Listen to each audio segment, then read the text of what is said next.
welcome back. Welcome back to the Detroit is Different podcast studios. And in studio is a guest that has been here many a times. But this is not only one of my favorite people in Detroit, it's one of your favorite people in Detroit, you know?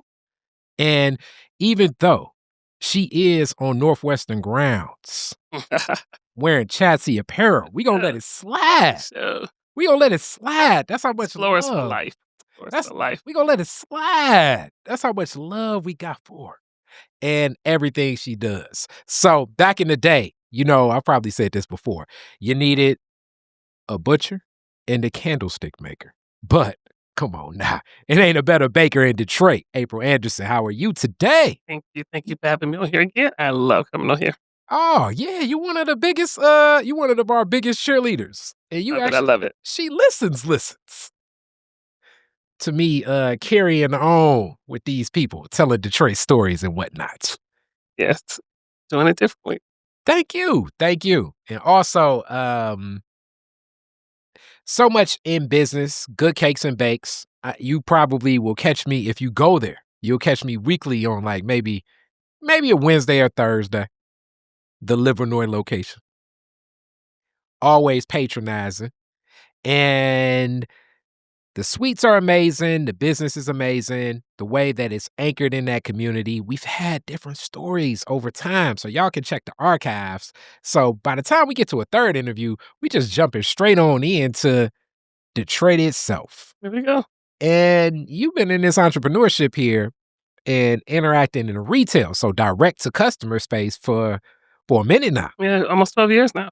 That's amazing. Yeah. Seen some iterations. We've talked about the redesign of things. Took on a pandemic. Expanded to new locations. And seen now, it looks like a big political shift is also happening. Yeah, definitely. Yeah. And changes in other executive leadership of just the ecosystem has shifted so much. Connecting through, shout out to Regina and Campbell that was leading Build and now has moved on to pastures in Ohio. And we won't hold it against her. Right. But we love Regina and really that start of some of those original Build cohorts and what that was and the ecosystem of at one point in time saying like, how do you get businesses to get going and build and start? Whereas now it's a lot of other questions about business. The ecosystem itself, how things go. You happen to be with somebody that also got a ear and a connection to you, Michelle, that's working in these spaces. Yeah, she works in the ecosystem now, yeah. Yep. And I'm giving all this preface to go into right now for the back in time if you were to start all over again, 2025. What are the things that you think are an advantage today for an entrepreneur in the city of Detroit? Let's start from the optimism lens. More resources for Black businesses. There was a time where, like when we first started, where the resources that was coming into the city was not being divvied out equally. Meaning that a lot of the resources was being passed out to people who had the capital who really didn't need it. They had the capital, they had the employees who could go find out about these resources and get them. And so now I do think that, I want to say ever since the pandemic, I think the city really got to see the lopsidedness of the ecosystem during the pandemic when grant opportunities was being presented and there was a lot of small businesses who wasn't able to take advantage of those opportunities for several different reasons, not having financials in order, having a business plan, whatever the reason was. The city got to see the different the gap in the resources being distributed. So I think since the pandemic, the city has definitely got better with making sure that all businesses, small moms and pops, they're the only workers, so they're unable to go to these webinars and these in-person info sessions that's happening. They're unable to go there. So now they got boots on the ground, the business liaisons who are working and going to the businesses. I definitely feel like the resources is definitely better now than they were when I started 2013.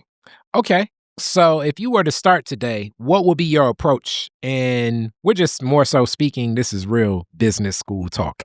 You're selling widgets. We're not necessarily getting in specific of Okay. what you're doing with Good Cakes and Bakes. We're just talking about if you had a product that interacted with customers, how would you approach it?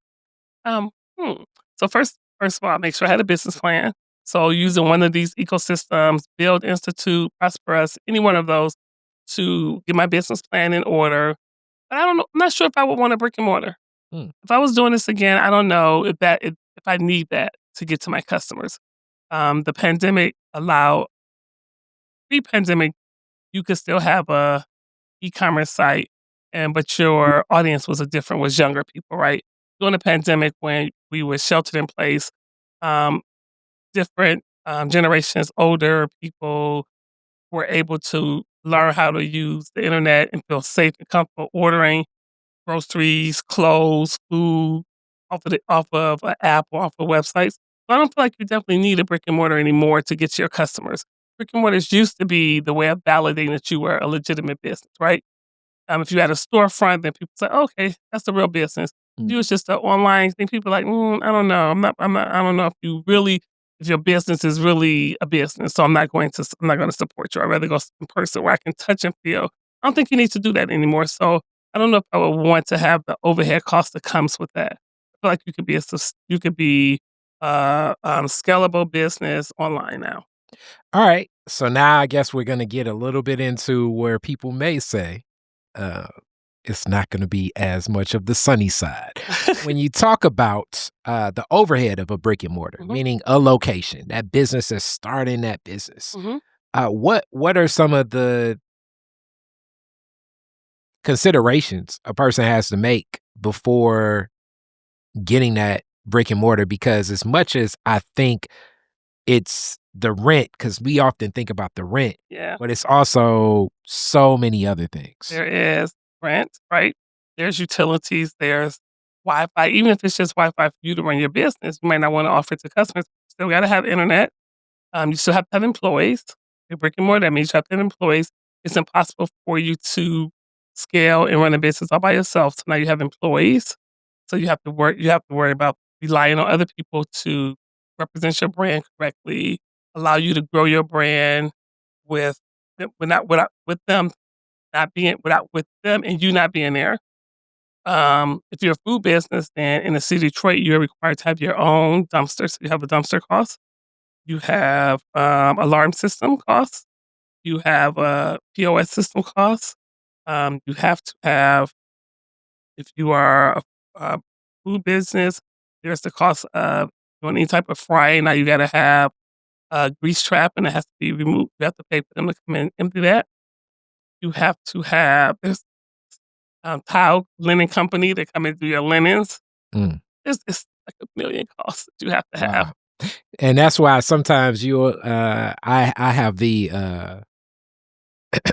I would say I have witnessed, that's the right term. I have witnessed April there at Good Cakes and Bakes and leave the bakery and sit over in one of the desks and gets to work on that paperwork. Yeah, you got to. You got to. And sometimes I'm unable to do it there because when customers come into the bakery and they see me, they want to engage with me. Mhm. And there's times where I'm like, I can't engage with you because I need to get some paperwork done. I need to get this done. But customers want to engage. So it was a time where I used to be able to go downtown and work in the office down there. I actually have an office in there, but I'm always on Livernois. So sometimes it's hard. Sometimes I literally have to go to another coffee shop to Mm. get work done. Mhm. Then you'll see me and I'll be like, That's okay. And when I see you come in, I'm always stopping to come talk to you. It's like when you have random customers who want to ask you questions that any employee can answer those questions for them. Mm, But for some reason they see me and they be like, "Oh, she gonna give me a different answer." I'm really not gonna give you a different answer. mm. You might as well just let them tell you. 'Cause I'm just gonna refer you right back to them. I'm paying them, so we'll talk to them. Expertise. Yeah, That's what we paying for. exactly. So, talking about that, and this was our last interview, and it was so unique. I recently had an interview with Lisa Whitmore Davis about a couple of the different things, but it touched a lot on culture and developing a culture and what that means. And it's a term that I use often, many people use often, but it's facets of it. Yeah. A business itself has a culture. Yeah. The more I'm moving into leadership and developing my team, the more I'm starting to understand that the culture really matters sometimes. And this is a tough one. Sometimes even more than you may think that this is the right player, meaning like, okay, we've all been here, you know. It's amazing people with talents and skills, but if they don't really match the culture of the team, Yep. it's gonna be hard for everything else to function. It is. It's gonna be hard for the it's gonna be hard for your team, and I don't care how many people come in. If you have someone in there that is negative, that is just like a Debbie Downer, eventually it's gonna wear everybody else down. And I don't care how talented they are, you'd be like, "Oh, well, they do this so good." You have to think about the big picture. And I've been there, and I've been in that space where I had literally had to let people go because they just wasn't right for the culture, and it was like they was dragging everybody else down. Can you talk a little bit about developing a culture? And last episode, you were talking about really pouring in and making some pivots around making sure that it was delivered at that level. Mhm. How do you go about doing that? Because it's already so much into running a business itself that now you have to step back and say, all right, one second, what type of team am I? Like I thought they got it, but Yeah, they ain't you. yeah. So 2 things is that it starts with leadership, right? If the leadership isn't good, then the team isn't gonna be good, and I'm still learning that. I'm learning that I am not a great leader. Mm, And what I mean by that is that I'm a person who believes that you need to work hard, you need to be dedicated to your work, no excuses. And so when people come and they have excuses, I feel like they feel that I'm not compassionate enough, understanding enough to their excuses. So I don't feel like I'm a good leader there. I'm trying so hard to be that person, but that's not who I am. So I'm realizing that I need a middle person. I need a person in between me and my and the staff who has some of those traits that can do that. That's not me. So I'm learning that I'm not a great leader when it comes to that. I'm a great businesswoman. I'm a great person to teach you. I can teach people, but when it comes to leadership, that's not one of my best skills. mm. And so bringing someone on to do that, and so what that does is that affect your team. Not having good leadership affects the culture. I don't care how great you want the culture to be in there. If the leadership isn't good, then it's just going to trickle down to everybody else in there. Mm. And so it'll make a difference how many times I like fire people or bring on new people, I was still getting the same results. It started off good and it was coming right back to that. I had to really look in the mirror and say, you know what? It could be you, April. Mm. It could be you. This is your business, but you could be a problem in your business. That's a possibility. I want you to unpack that Mhm. a little bit more. As y'all see why I love it. You know, April. She so transparent, giving the games, Yeah. giving the game. As so for people know, the game is knowledge and information that we can take and apply into what we're doing. That's how I look at it. Yeah. Okay, because I know sometimes people look at it like it's not a joke at all. Shout out to Rakim, but continue. Yes. So what do you mean? Which one me to unpack? Unpack a little bit about like discovering like you could be a problem in your own business. Yeah. And like I said, it comes from me constantly doing having turnover, right? Mm, And it start off good and it start off working fine, but then it always ends back to the same thing. And if it's new people and you getting the same problem, then what's the common denominator? mm. And April, what's the common denominator? Wow. And so I'm trying to get management in place that can be like the middle person, but also I'm looking at myself like, what do I need to change? I'm a person, I am real stern. I am giving as far as knowledge, as far as training, teaching, but I don't make room for excuses. And that can be hard, especially with the generation that I work with. Um, Yeah, and I I'm going to definitely back to sports analogies. It's like yes, April is like a Michael Jordan like focus in the mix. You see it. Like I've seen it. I've witnessed it. I just know. It's like, and I think that's good that we've uplifted this before. That your mother, Michelle, your father, you have people that have known you your whole life Mhm. and know the way that you pour in. That okay, you know Jordan cooking, so it's like let's get a ball.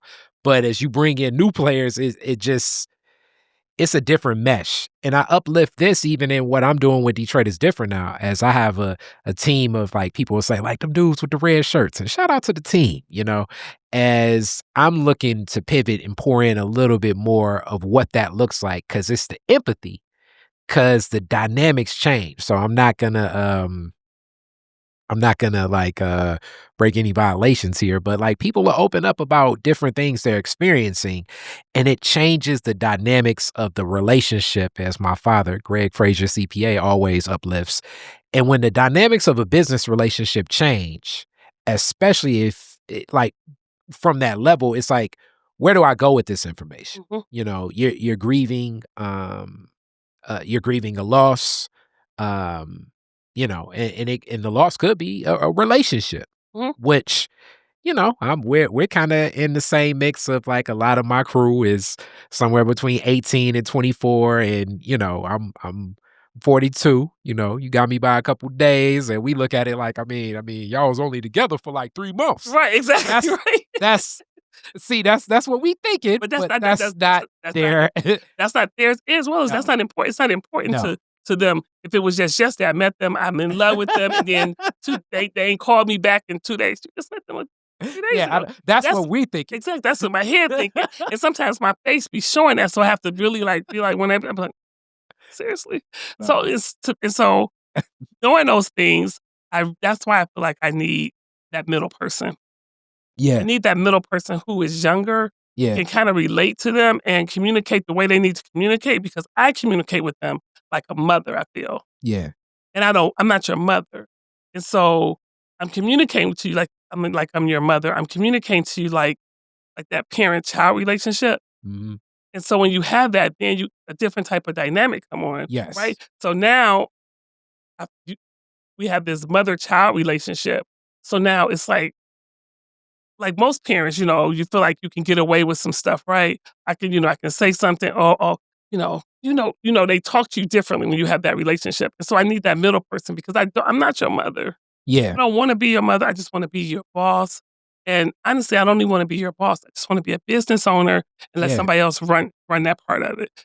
Yeah, and so much of it, even in the arc of so much of my team in so many independent contractors, and I want them to see that lens of you're building your own Oh, business. brand, yeah. So I want to pour into those resources for you to build your own business. So this is the Kari approach now. And Hmm. everybody always looks at some of the stuff I do like, you got a grant for this? And it's like, nah, this is gonna help in the long run. Yeah. But from our Grandma Street team. So for a lot of our events, because it's so community, we reach out with a lot of the retirees. Oh, yeah. They help get the word out. Yeah. And I was talking to my project manager one day, and she was uplifting that one of the members of the Grandma Street team was a social worker for years. And I was like, you know what? I can probably give her a couple more hours, and she can sit and interact with my team as they work through some of those next steps.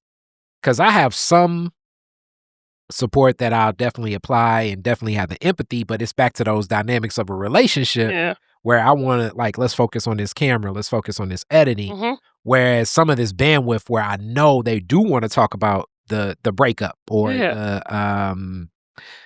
or it could be like it's been things, not getting too specific, but just plans for like a birthday celebration that Hmm. don't go the way that you want it to go, and those are the events that leave impressions that build the character of who you become, period. There you go. It's just us in the lens of like, look, I got to meet these deadlines, profit got to come in, So it's like, so does that mean, you know, because this is where my mind is, and they a lot like me. It's like, so does that mean you coming in or not coming There in? you go. Exactly. That's what I want. Are you coming to work or not coming to work? Because And when you come to work, are you going to be here focused? If you're yes, not going to be focused, next thing I know, you burn up my cookies or something. I'd rather you stay home because if yeah, you stay home, then I can plan out. And so then sometimes people feel like that's not showing empathy, April. yeah, You're not showing. No, I can show empathy, but I also run a business, right? yeah. And I still got to look at my bottom line. And I don't want you. Mm. Food waste is high already in the food business. And so if you can't come in and give your all to it, then don't come in. I'd rather be able to plan such and such isn't going to be here. I need to step in or I need to bring somebody else in than to have you come in, Mhm. have you half do your job, and then I got to go back behind you and fix it. Yeah, we both be having a down moment because if business closed down, then Exactly. we both is sitting Exactly. around, Yes. and now we both is passing the bottle, as I'm just Right. Gil Scott Heron, shout out to him. You know, so it's like that balance in business and getting that focus, and you get into that realization. What has it been like?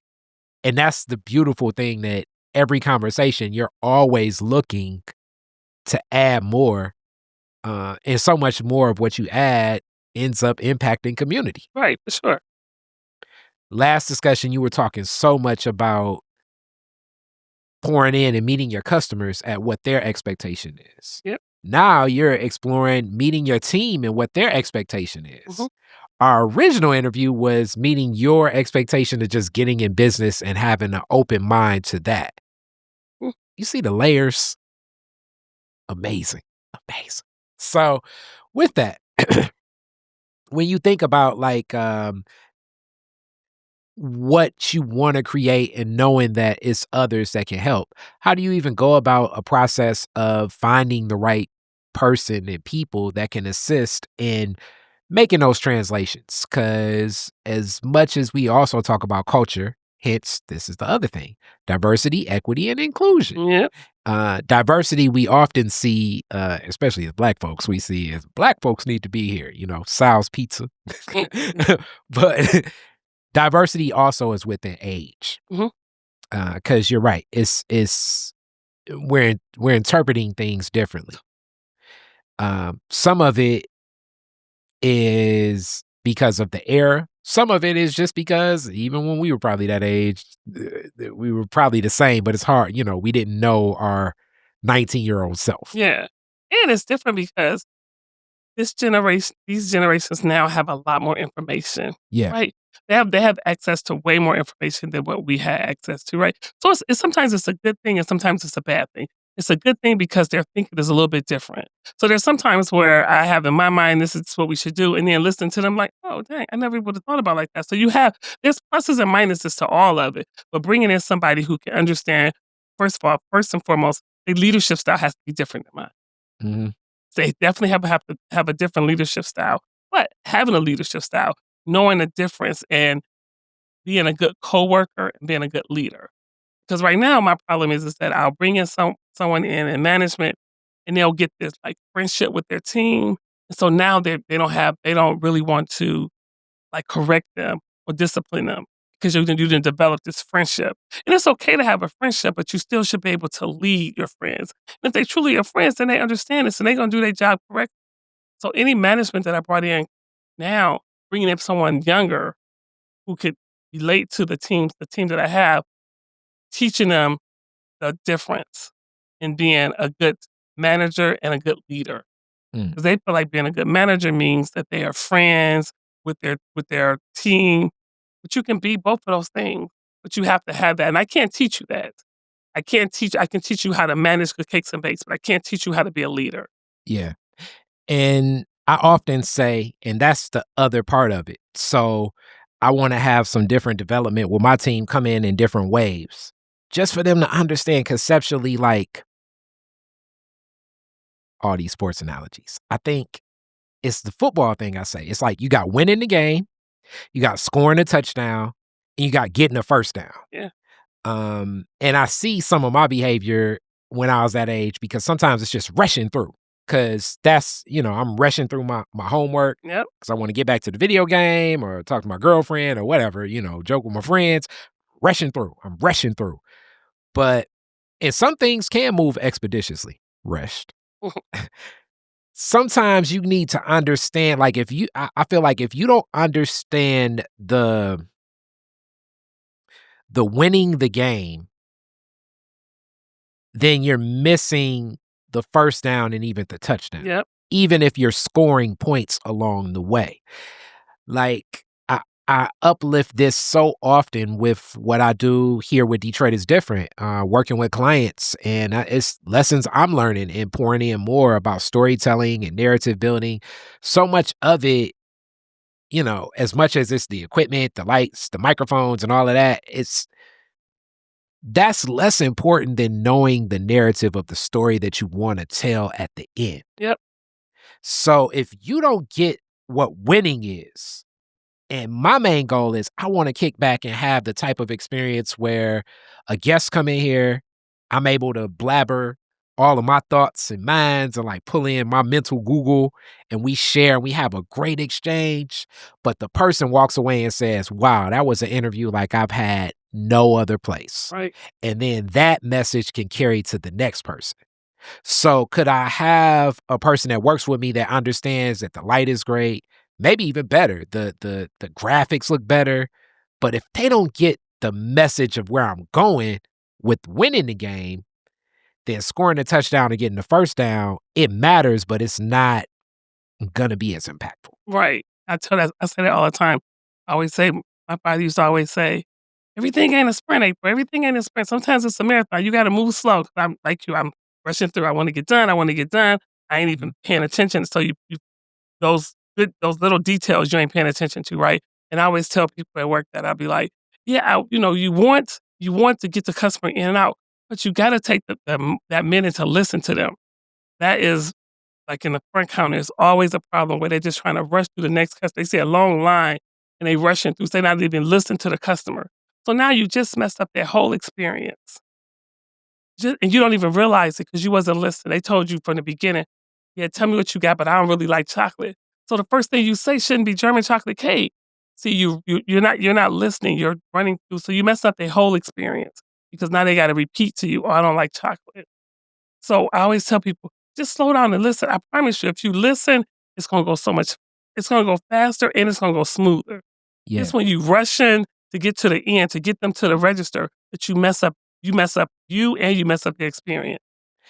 And also understanding the winning game goal there is we want to have a person have an experience with good cakes and Mm, bakes yeah, where they not only want to come back, for sure. They wanna but tell when people. they think yes, They they're wanna telling tell people people. and they want more people to come. Exactly. It And if you're from that position of like, okay, the first down is like I can hand them something. The touchdown is we make the sale. But or really I guess the first down would be tell them what to get. But it's just something else that just adds when you get that, I always call it like that New Orleans level service and stuff where it's like, damn, it's like you almost feel guilted in the it's did like, everything. yeah, But it's the thing is that you're only sustainable when you're the least amount of money you have to spend to acquire and retain a customer, right? So if customer A comes to the bakery, they purchase something, they enjoy it, then they gonna go tell 10 people. yeah, So I just got customer B, C, D, E, F, all of those from that $5 that customer A spent, right? yeah, So I want the experience to be good because I want them to bring other people, and they become your brand ambassador. You only have to pay them because you're giving them good service. They know that when they come in, you're listening to them and you're telling them about new stuff. So you get this customer that comes in twice a week and you know they love lemon stuff. So we offer something new lemon. As soon as they walk in the door, you say, "Oh, you know what? We just got this lemon meringue cupcake now." They gonna feel special because like, damn, she remembered that I like lemon stuff, right? mhm, So now that customer is a loyal customer. And you didn't do anything but just that little something free, which is pay attention to that customer. mm, I think I give a good example. That's the one thing that I feel like Starbucks does great. mm, Starbucks, they coffee is horrible. Anybody tell you drinks real coffee, Starbucks is horrible coffee, but their customer service is great because they remember you and they remember your drink. So you feel special. And I'm gonna go like Cheers. Everybody knows your name, right? You're gonna continue to go someplace where you feel like they listen to you, they know who you are, and they appreciate and happy when you come, right? So if I'm happy if I feel like you're happy to see me, I'm happy to give you my money, right? If I come into a place and I feel like you on your phone texting, so I gotta wait for you to get off your phone call, like I'm interrupting something important that you're doing, you don't appreciate I'm there, and you're not listening to me, why am I coming back? Yeah. And even if you come back, you've set your business up in a position where you'll easily go someplace else. Soon as you find some place that offers you semi what I offer you, Yep. I'm going. You know why? Because, they give me better customer service. I know the cakes over Good Cakes and Bakes is good, but they so dry when I go over there. At 313. Mm. Fine. Hilarious. It's like the thing is, it's like you need your customers to come back. And so I always try and get my team, they always be like, oh my God, another customer. That person don't come in the door, we closing. Yeah. Please appreciate them. Our thing is we want to always get wow customer service. That's it. Always wow customer service. We know we got wow baked goods. Right? And we know our baked goods is on point. You ain't getting nothing better in Detroit. Y'all heard that. Nothing better in Detroit. This Right. is my Customer bake. service. Right, exactly. But customer service that's number one. That's most important is making sure people feel appreciated when they come into the bakery. Definitely. And even like I went to a place and I haven't gone in years, but my friend loves it and I like it. But the customer service experience, because I don't eat it as often. But I went to E&S Shrimp not too long ago. And I was sitting in there and I was like, see, man, this is why I stopped coming in here, because it's like you got to wait all day. But then the way they greeted me and everything, I'm like, oh, I got to come back. I gotta come back. Gotta come back.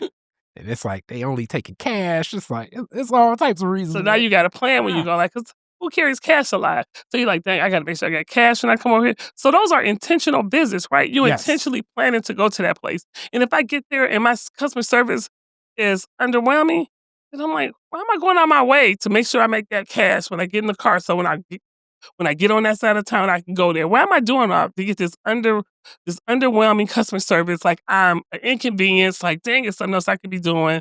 Why am I doing that? And I know I'm gonna have to wait 30 minutes. Right. Why? Why am I doing that? So yeah. So that is where I think people fail at. You can have the best food, the best product, the best softest T-shirts, but if the customer service is not good, I ain't coming back. And heightening that customer service experience, and it getting through, as you talk about, because now we're interacting with our team. Hence, this is where the culture really comes into I was play. just about to say that. Yep. And what are some of those things like, Lord knows, I was such an entrepreneur most of my life. All those team building exercises, for the most part, I always thought was like, oh, you killing my Saturday. But it's those types of things that I did. I did a barbecue for our team one time, and I was actually the barbecue and all of that stuff. And we're going to do more events because I know that that's a part of it, the camaraderie. Yeah. What are some of the things you've done to build in that camaraderie? Because people do want to have that space and place to build that culture. Yeah. So I'm a little tainted right now when it comes to that because I've done so much for my team. We've taken them on retreats. We've taken them to Tennessee, to Gatlinburg for a whole week, like team building stuff, but they didn't appreciate it. They didn't appreciate it. And I'm not sure why they didn't appreciate it, but those type of things have like burnt me. But I've done a lot. I always give out bonuses to my team. And so one thing that I did learn is that everything monetary isn't the most important thing to this generation. Yeah. They want more experiences, right? Because for me, if you gave me a $500 bonus just because you thought that the team did great, I would be. And when I was working, I would be happy as heck. Yeah, you have no, yes. Every time they said, what do y'all want? I was the one, money. Money, right. The reason I'm here in the first place, friend. But this generation, that's not what they want. No. They want experiences. So finding different ways to offer, like they call them fringe benefits, right? Like paying for their gym membership. We have a box where we have gift cards in there, and if your attendance for the month is good, you're not tardy, late. You get to go in that box, and there's some good stuff in there. There's a $500 gift card to the Woodhouse. Mm. There's a $100 gift card to support, all those different type of things that I know that I've listened to the team say they like to do, and so I brought those gift cards and put them in there. You know what I mean? People didn't one time somebody's been there. We had it for a year now. Mm. And one time, one has been able to go in there and get something. Wow. So it's like back to the value Yep, proposition like trying to figure out, of but the this is the team. thing that they wanted. So I asked them, like, what would motivate y'all to like come? I'm big on come to work on time. Big on come. I feel like you should get to work 5 or 10 minutes before your shift's supposed to start, so that you have a moment to wind down and get ready. I feel like when you come in and you got to go straight to work, you just push your whole day in a rush mode because you didn't have time to like really plan out what your day was going to look like, and now you're in rush mode all day. Get to work 5 or 10 minutes early. People cannot do that. Oh man. They can't do it to save their life. And see, this is Jordan playing with the reserve team. Yeah, it just can't do it. Going at Scotty. Can't do it. This is Jordan playing with the reserve team. Yes, we've definitely, the timeliness can certainly. And then when what the incentive is, I was looking at I know 42 Doug's doing the East West concert again. I was like, do I want to get some tickets for them? Because I know some of the people over at the Masonic Temple, and I assume that'd be like something cool for them to check. Mhm. So for people that don't know, to me, he's like if Eazy-E was born in Detroit and created in this era of rap, he would be 42 Doug. But he's done a couple concerts where he brings like the rappers from the east side of Detroit with rappers of the west side of Detroit. And I think that would be something cool that I'm sure I could get access to, but it wouldn't be the same experience as like me being 21. Going to that. So I've been thinking about those types of things, but it's also, this is the other thing in the management mind. It's like, okay, you build too much of this camaraderie. This is also where the dynamics of the relationship may change. So it's those things where, how do you connect with, as you say, someone else that's more in that management space? Yeah. And it's hard. And it's hard because the lines get blurred real easily. Yeah. And then once the lines are blurred, it's hard to sharpen it back up. Yeah, the dynamics of the relationship never change. I remember classic Greg Fraser CPA thing. It's like, so if the client is your client and then they like overgive on that amazing Christmas gift, which is cool. Now, when you hit them with that invoice January 10th, the thought process is, give me a little bit of time. You know what I'm saying? Get you a good gift last month. Come on now. Yeah, where it's like, hey, you know what I'm saying? A better gift is meaning this invoice. There you go. That's the best gift right there, right? So like managing that, and this is the business world. And that's why the business world and moving, you have so much appreciation, like where I'm definitely not a soldier by any means, but you almost look at like entrepreneurs as if like everybody else is like a civilian or something, you know what I mean? And we're functioning and walking to a different beat. Yeah. You're definitely one of those people I look up to big time, walking to that different beat. Oh. So in that, just as you're adding more and always looking to add other layers, what keeps you so excited about adding more dynamics and layers to deliver the best business that you can? Two things is that I always know and I'm always thinking about my team. And what I mean by that is that I employ 16 people. So 16 people's livelihood depends on the decisions that April Good Cakes and Bakes make. So every decision that I make is thinking about those families. Like I can't do nothing stupid because it affects their livelihood. So all my decisions are always geared to how am I able to sustain Good Cakes and Bakes so that my team continues to have a job. That's number one. Number two is making sure that we always reevaluating our cost of living, meaning that are we paying people fairly? Are we expecting too much for people? So, like, good example, one person who works at the bakery, their job was they had a lot on their thing. So I was like, how do I make this easier? So maybe I should bring somebody else in that is going to do half of the job that person was doing, so that it kind of ease it up for them. because my expectations was a lot. So always thinking about, like, am I giving too much? Should I divide this into to 2 different positions? And if I do, now what do I need to do so I can sustain that position? Because every person I bring on, that's another cost, right? I'm already spending $20 to $25,000 every payroll right now. So what do I need to do so I can bring on another employee Mm. to do that? And so by bringing another employee, even though the cost is going up, how is that going to earn me money? Because you always have to think about your employees. How is that employee making you money?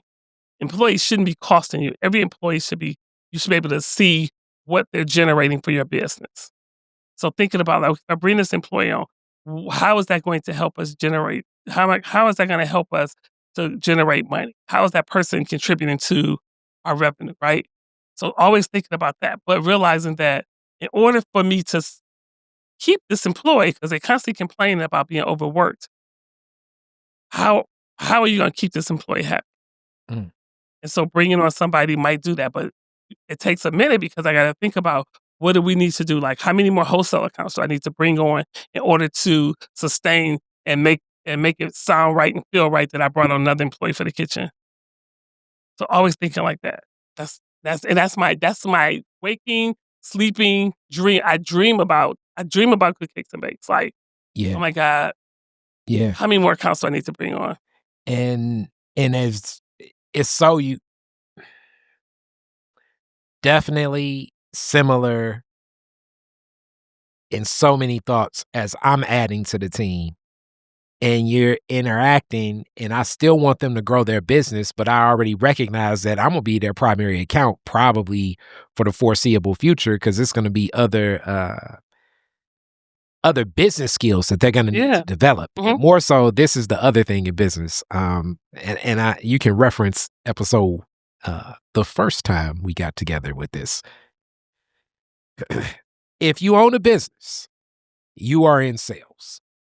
Always. So that whole I don't like selling, you know, Glenn Gary, Glenn Ross, always be closing. That's what's always happening. So the art of it, the dance of it, even if you open a person right now today, you may not close them for 15 to 20 years, but we're always thinking about that.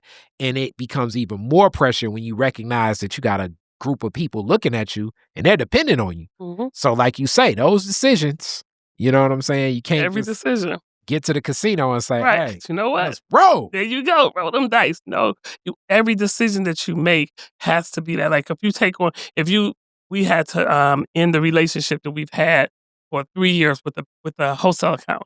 It Mhm. just wasn't financially benefiting us as it was benefiting them, and we had to do that. So thinking about that, as I ended that relationship, that was bringing in us $8,000 to $10,000 a month. So how do I replace that? So before I can let them go, I need to get somebody else in there because otherwise I'm gonna be laying off somebody. Yeah. If I lose that account and don't replace it, I'm going to have to let some people go. So like now I have to strategically get out, like you said, be a salesperson, go out there and get 2 new accounts to cover those accounts because I gotta let them go, but I can't just cut them off without placing them.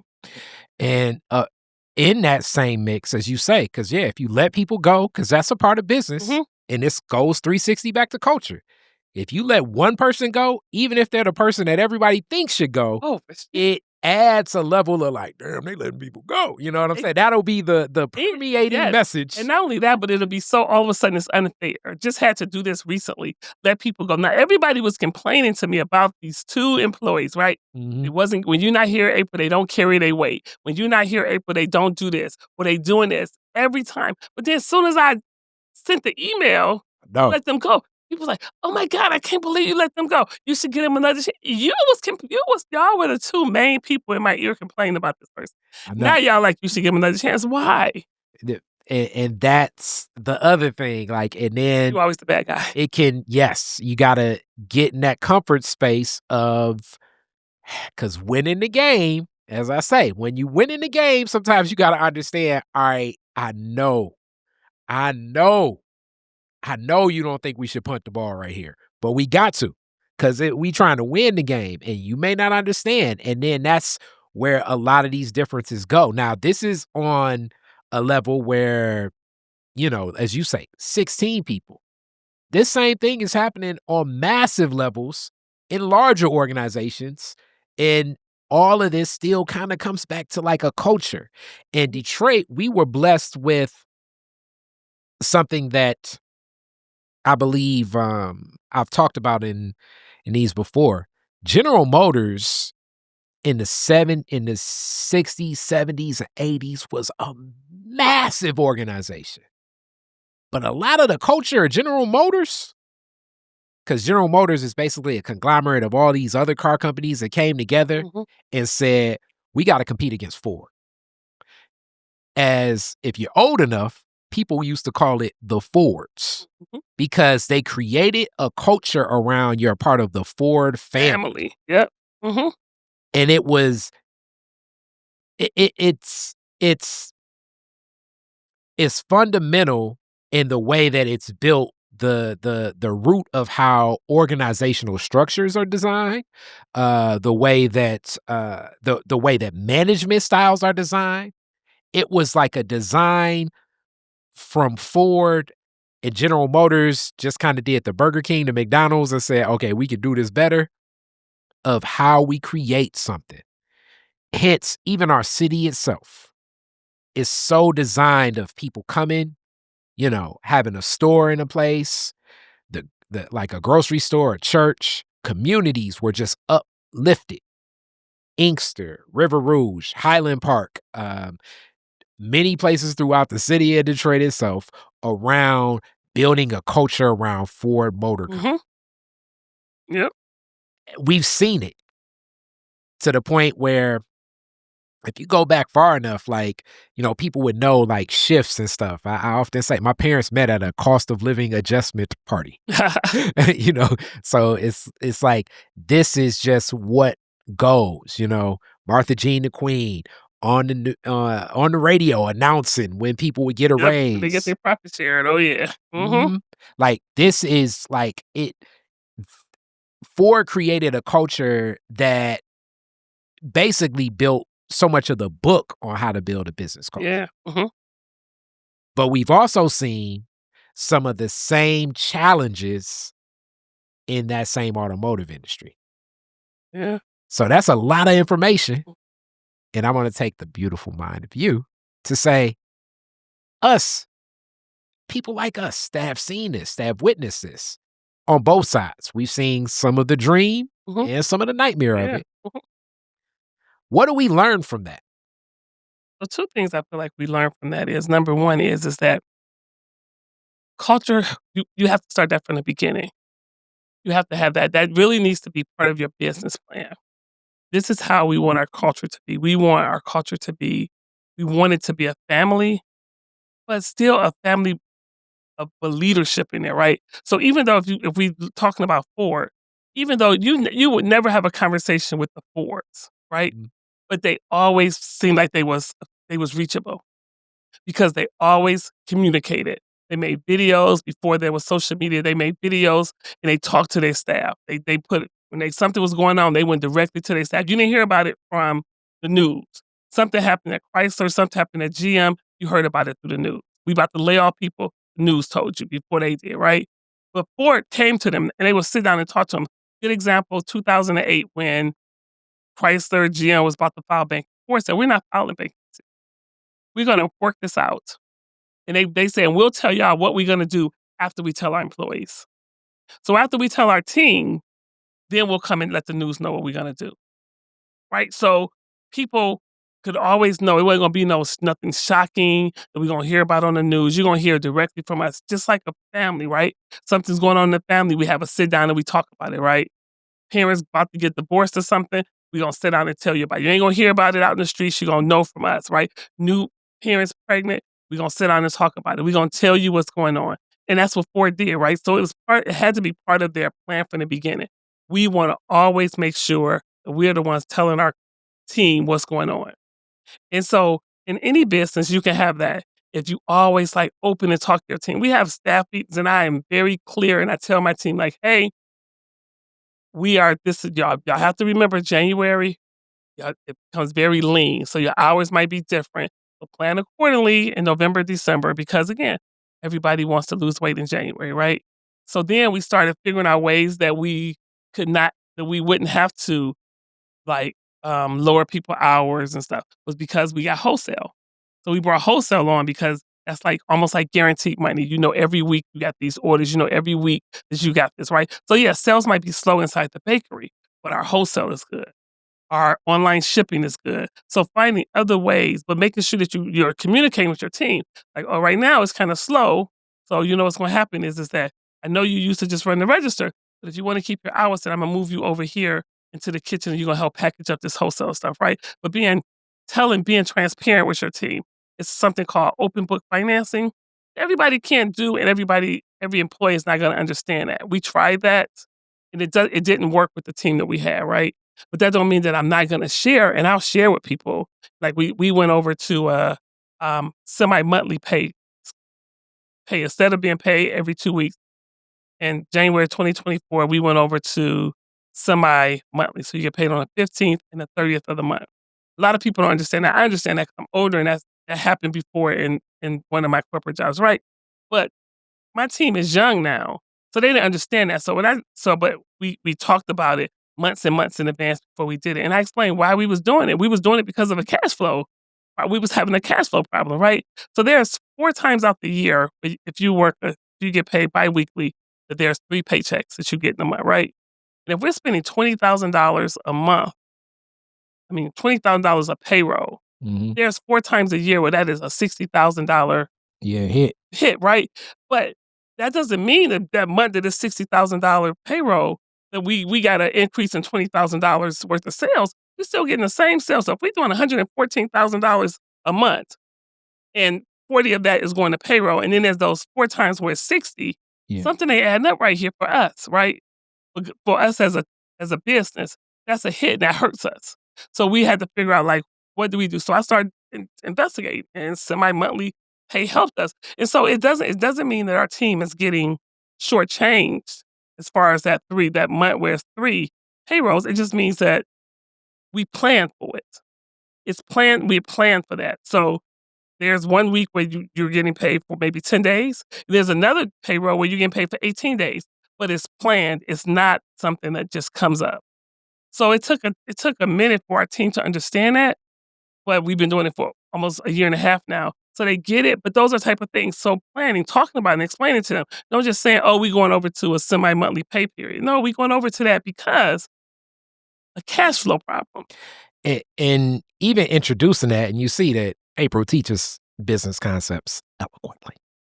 Cash flow itself is that. So often in running a business, in the cash flow, how it comes in. Right. And even receivables, meaning that money that's owed to you that you have not gotten yet. You know, sometimes you haven't sent the invoice. Sometimes the invoice has been sent, but for whatever reason they want it again, right, or it hasn't paid yet. Who knows? But either way, it's flowing in.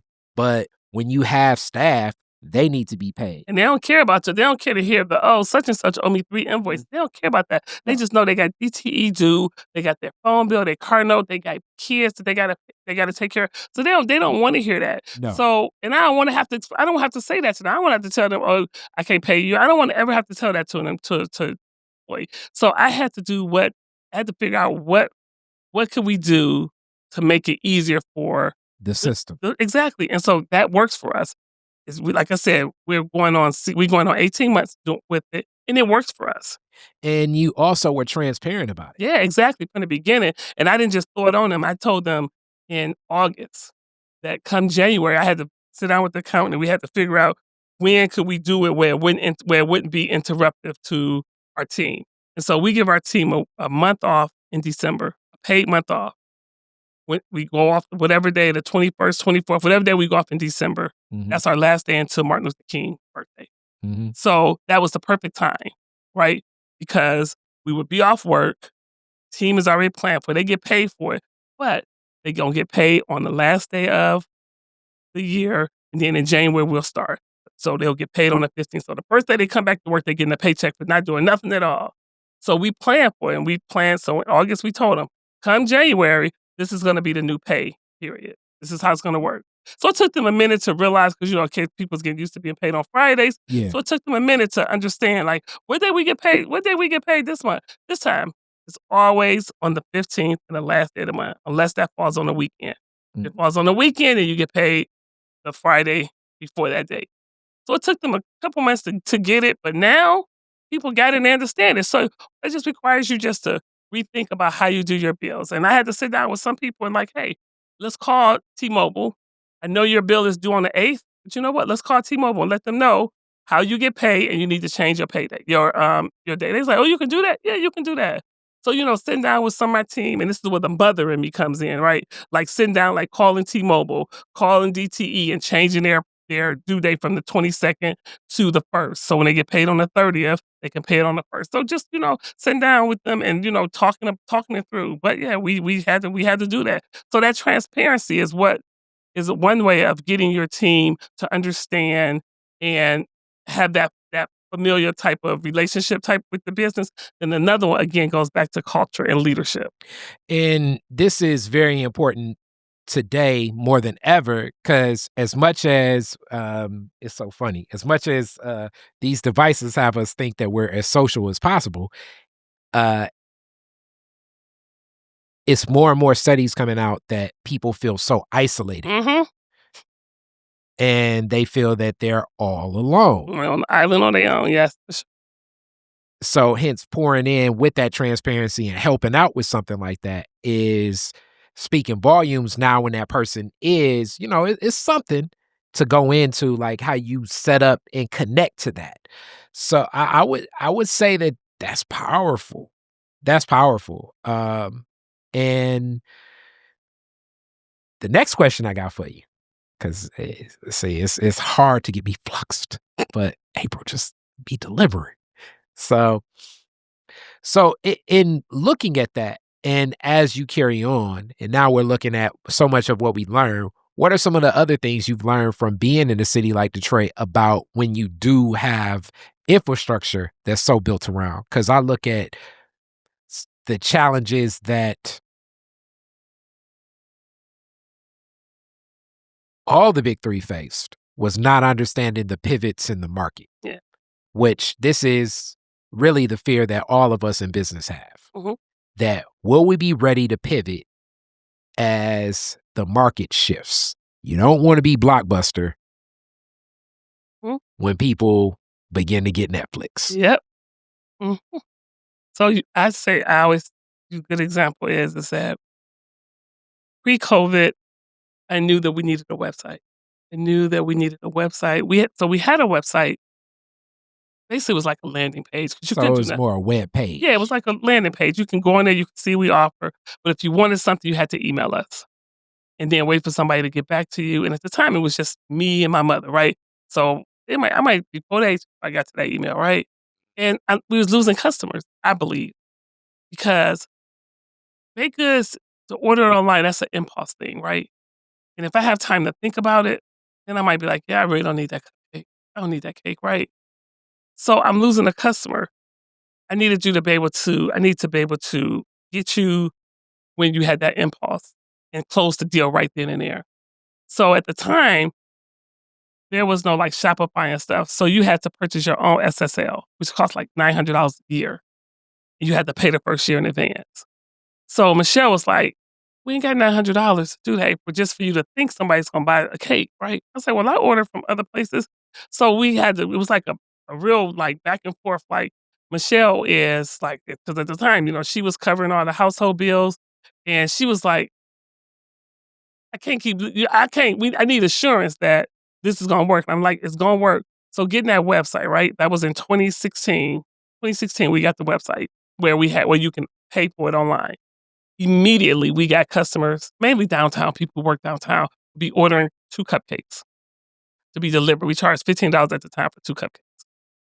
For delivery. So people ordering 2 cupcakes, $5, delivery, $15. So $20 we was getting for 2 cupcakes. And we had just got the van, it was wrapped. So that was advertising right there. So we were starting to see people utilizing the website, but not as much as we wanted to. Then COVID hit. And when COVID hit, for 8 weeks, we was the only bakery open in the city in Metro Detroit. Wow. Only bakery. And the reason why is because I had the foresight to think about getting a different way to get to our customer, right? And so when everybody else closed, they had to get on like DoorDash, Uber Eats, and stuff like that because they had no other way of connecting with their customers. We didn't have to do that. So for everybody was closed and trying to figure out how do we get to our customers since we can't open up the doors for people to come in, people working from home, so they're not coming, they're not out the house, people scared to come out the house. How do we get to them? We already had it. We already knew how to get to people. We just posted, go on our website and order, we'll deliver it to your door. So e our e-commerce footprint grew so Exponentially. too fast, way too fast Mm. during that time, right? So two things is that planning ahead, thinking ahead. Don't be just living in the moment. And then you have people like, oh, you don't need a website. You got Instagram. I can take my orders on Instagram. Then what happened when Instagram shut down for what, 3 hours? Mhm. You had no way to be in contact with those customers. So if Instagram never came back, all those customers that you acquired on your social media, you had no way of getting to them because you didn't own their information. Yeah. My website, I own my customers' information. So it don't make a difference if my website shut down. I have contact. I have a way to communicate with my customers, right? So thinking and planning ahead. Don't be living in the moment. And that's what the big three did wrong, right?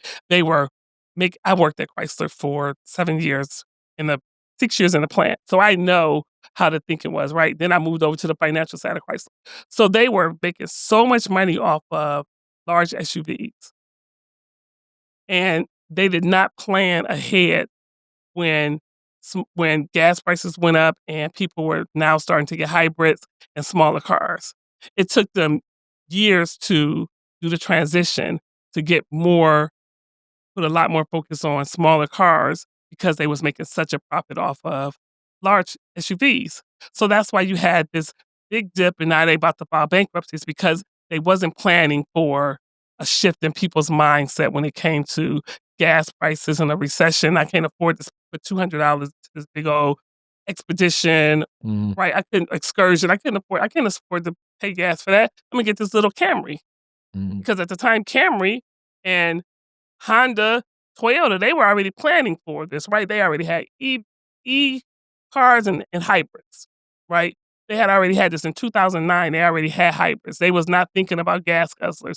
They had actually took off the market for a while. The Land Cruiser, which was and the Sequoia, which was their largest vehicle, they actually took those off the market for a while and focused on smaller cars, where the big three was still focused on having excursions, expeditions, the Tahoes, and even though those are cars that people who need them need those, it's gonna continue to have, but mom and pops who need to take their kids to school, yeah, we gonna downsize. Yeah, We yeah. gonna downsize, right? We might go get a minivan, Mhm. but we can't drive this excursion no more.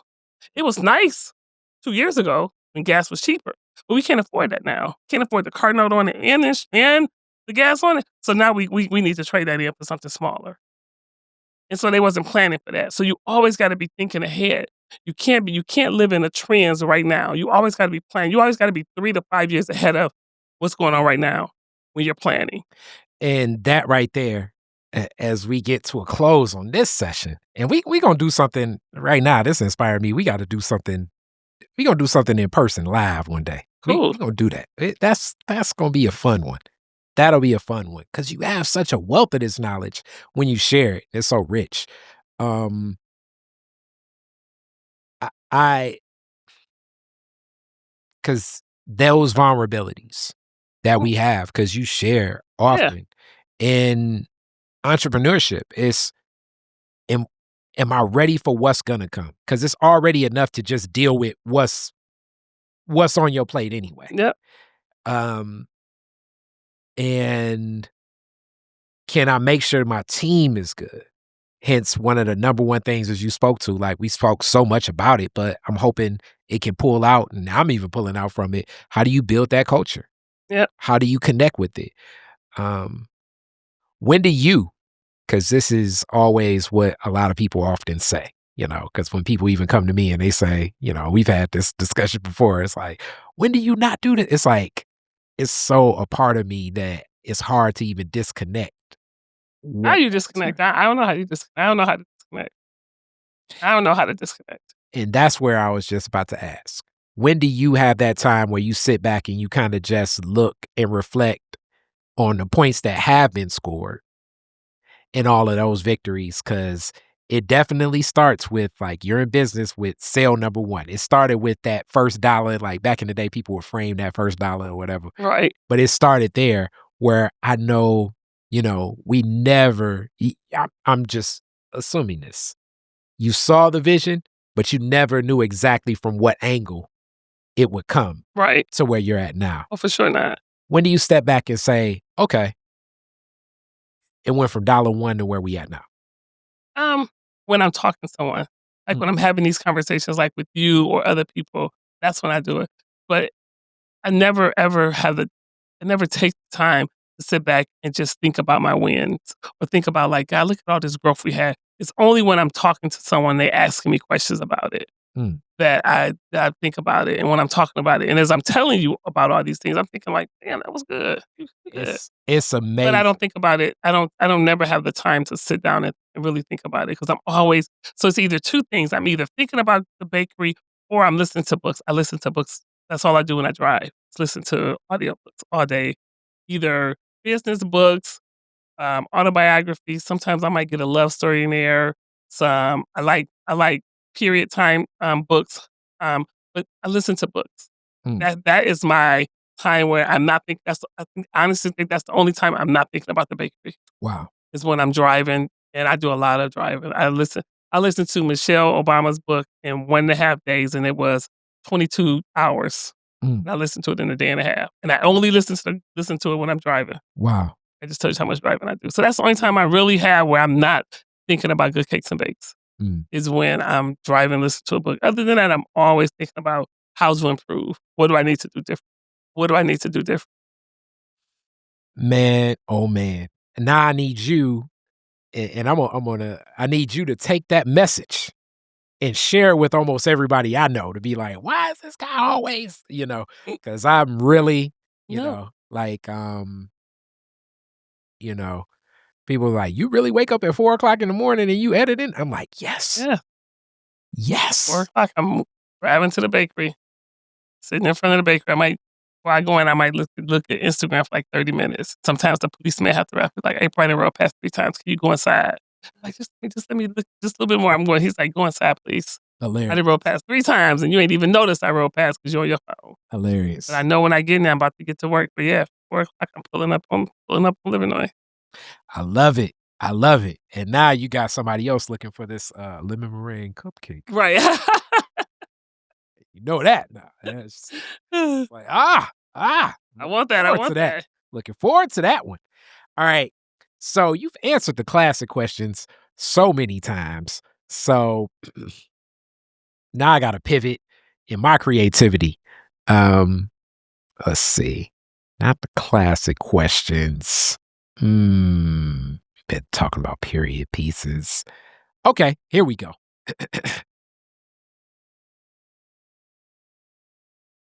You could I'm gonna pick 3 dates and times of classic Detroit events, and I wanna know which one you would go to and why. Okay. First, Coleman Young's inaugural, victory party. So that's one. Aretha Franklin coming back to Detroit for Young, Gifted, and Black in the church. Or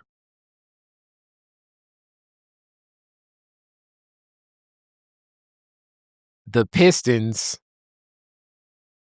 winning, and you could pick any one of the Pistons teams. Okay. Floor seats, championship.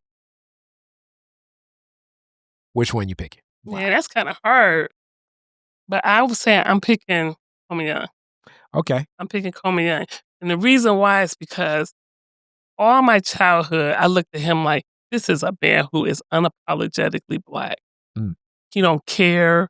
He is for Black people. He ain't scared to tell you he's from Black people. He don't keep you in the room with everybody in there white. He is talking about how he is going to make Detroit and his Black people better. So at the time when he was doing that, You didn't see that a lot. You saw people who was dancing around it, saying it without saying it so they didn't upset white people. He did not care. He was unapologetically Black. He made sure that what he said and did was for Black people, and he didn't care if white people liked it. He didn't care if they stayed. If you don't like it, go on the other side of 8 Mile. But if you in this city, you are going to like, love, and appreciate the Black people here. You ain't coming here and disrespect my people. So I would love to be able to go be at that because I know the energy in that room when he won had to be amazing. I know. I was 14 days old when he got into office. 14 days old. Wow. So just imagine the time that was, the people in that room, and that was it right there. I love it. Even though I love the Pistons and 1989 Pistons victory was amazing, the parade, the energy was great, but I love it. I love it. I love it. I could imagine it was a lot of cussing and carrying on. Oh, I could imagine it was. Get your ass out of here. Oh, I could imagine. Oh, yes. That's why I want to be there. Oh, I want to be there. I may actually get you because I finally interviewed Sydney James. And I was like, Sydney, you always cussing and carry on. We gonna do we gonna add you to the mix of that somehow. Even though you're already in the mix of the collard green cook-off, we just bring April in to Detroit is different. Just jumping her in. Always. All types of stuff. But yeah, we gonna do something with open talk. But yeah, that's what we definitely gonna do. So I want to be a part of that. Much. Thank you so much. I love coming on here talking. Love it. I love that you open and share. And as we say, we gonna do something before the end of the year. It's gonna be an in-person thing. Bring it on. Let's do it in Good Cakes. That's what you already know. That's what we're doing it. Let's do it right there. You already know. That way, it's like y'all can see my real orders. They gonna be like, right, exactly, all the time. Let me tell you what he want. Right? You walk in, they know what he want, and that's what I want. When you come in, they know you want the vegan strawberry crunch, or they'll be like, "Oh, dang, you just missed the vegan cinnamon rolls." They know what you want, and that comes from them appreciating, respecting, and listening to what you want and remembering. Right, you come in, you feel when you come in, like you coming home and your mama, your grandmother got your favorite treats ready for you. That's what we want. That's what we want. Half the time, your mama there. Right, exactly. I love it.